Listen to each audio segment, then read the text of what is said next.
என் கூடயே இருந்துட்டு அழுகு ரத்தத்தை குடிச்சு என்னை வந்து கிடைக்கிற அசிங்கப்படுத்துற இன்சல்ட் பண்ற. ஒரு நொண்டு எனக்கு கிடைச்சா அதை எடுத்து வெளியிடுவேன் தான் சொன்னேன். ஒரு கொசு என்ன கிடைச்சா அதை எடுத்து வெளியிடுவேன் சொன்னதே இல்லை. ஏய், நீங்க எதுக்கு என்னைய வந்து டிஸ்டர்ப் பண்ற?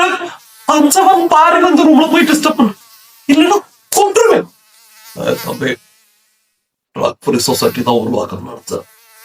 இப்ப நீ வந்து கிடைச்சா டெங்கு சொசைட்டி உருவாயிருக்கும். Hello mosquito, let's live. எப்பா வர இருக்கிறவங்க இடத்த முடிச்சிட்டு இருக்காரு. சூஸ் ஃபேக்டரி வச்சிருக்கேன். சாவணும். குதிரை தவா பார்த்தேன், தவமாலா புரிய வைக்க பார்த்தேன். சதம் நீங்க கடிச்சிங்க விட்டாச்சு. இதுக்கப்புறம் உங்களுக்கு மன்னிப்பே கிடையாது. அலா இன்னைக்கு நான் தான் கிடைச்சனா என்ன ஸ்டாப் பண்ணுங்க போங்க. 25 வருஷத்துக்கு முன்னாடி என்ன வந்து கடிச்சு நான் டெங்கு ஃபீவர் கேட்டாங்க. இப்ப அதே கொசம் மறுபடியும் இருக்கு. இதுக்கப்புறம் இங்க பாருங்க, எனக்கு என் ரத்தம் வேணும். வயசு போயிரு, எனக்கு என் ரத்தம் வேணும்டா. இத பாருங்க, நான் யார் வம்புக்கு நான் போக மாட்டேன். என் வம்புக்கு யாராவது வந்தா